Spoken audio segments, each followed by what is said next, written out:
नेताजी के कुछ पुराने वीडियो को देखिए आप लोग। पसंद आया तो हमारे चैनल को सब्सक्राइब कर कुश्ती दीजिए। लड़ा करते थे। ये कुश्ती लड़ते लड़ते फिर राजनीति में कहाँ से आ गए? उस वक्त स्वर्गीय नथू सिंह विधायक थे। उन्होंने कहा मैंने बहुत नाम सुना है, तुम कुश्ती हमको दिखा दो। तो हम कुश्ती लड़ गए और उनको कुश्ती हमारी पसंद आ गई। उसी दिन से वो हमसे प्रभावित हो गए और आगे चल कर के उन्होंने ही अपने मन से मुझसे कहा कि अब मेरी जगह आपको चुनाव लड़ना पड़ेगा। हम चुनाव लड़े, उन्होंने लड़ाया और 1967 में पहली बार हम विधायक बने। आप 8 बार एमएलए एमएलसी रह चुके, अब लखनऊ छोड़कर दिल्ली क्यों नहीं आ जाते नेशनल पॉलिटिक्स में? अभी दिल्ली आने का मैंने सोचा नहीं था, लेकिन अब मैंने ये जरूर सोचा है कि दिल्ली में समाजवादी पार्टी के लोगों को ज़्यादा से ज़्यादा पहुंचाएगी। हमारा लक्ष्य है कि अब जो दिल्ली में प्रधानमंत्री बने वो समाजवादी पार्टी के समर्थन से बने, हमारी मर्जी का प्रधानमंत्री हो, ये हमारी इच्छा है और इसलिए हम पूरी शक्ति अब पार्लियामेंट के चुनाव में लगा दी है। आपने एक बार कहा था जब आपको चंद्रशेखर जी गृह मंत्री बना रहे थे दिल्ली में कि हम लखनऊ में मूंगफली बेच लेंगे लेकिन दिल्ली नहीं जाएंगे। ये सही है, चंद्रशेखर जी ने हमसे कहा था, लेकिन जब चंद्रशेखर जी को हमने समझा दिया कि अभी हमें लखनऊ ही रहने दीजिए तो वो मान गए थे। अच्छा, आप अपनी पार्टी को गरीबों की पार्टी कहते हैं, लेकिन आपका जो दफ्तर है लखनऊ में 5 स्टार होटल जैसा लगता है।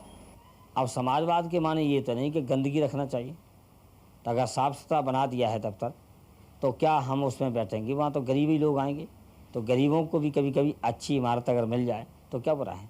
आप तो कहते हैं कि आपकी सरकार पिछड़ों की सरकार थी, जो जिसमें दलित और पिछड़ों की बात मानी जाती थी, लेकिन आप पर आरोप है कि आपकी सरकार को उद्योगपति संजय डालमिया, राज बब्बर और अमर सिंह चलाते थे।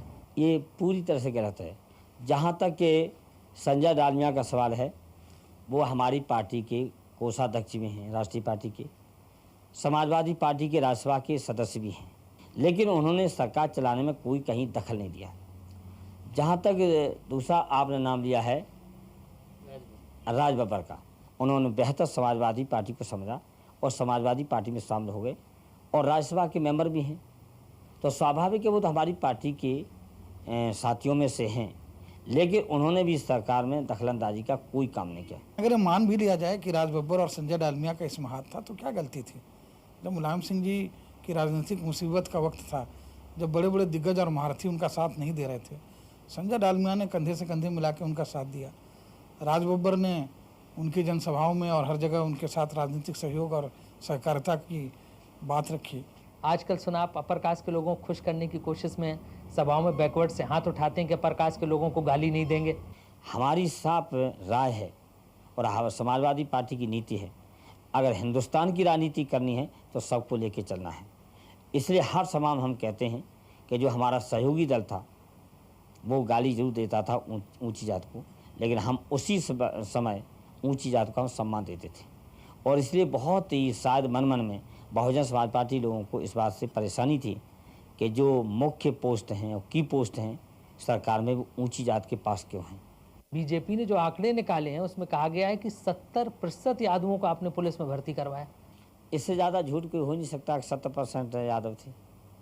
और मंडल आयोग की सिफारिशें लागू क्यों की गई? इसलिए की गई थी कि उनका हिस्सा ज़्यादा बढ़े, तो सब बैकवर्ड का हिस्सा बढ़ा। तो जब सब बैकवर्ड का हिस्सा बढ़ा तो हो सकता है कि यादवों की तादाद ज़्यादा बढ़ गई हो। कल्याण सिंह का आरोप है कि बैकवर्ड्स के नाम पर सिर्फ यादवों को नौकरी दी गई। उनको हमेशा झूठ बोलने की आदत है।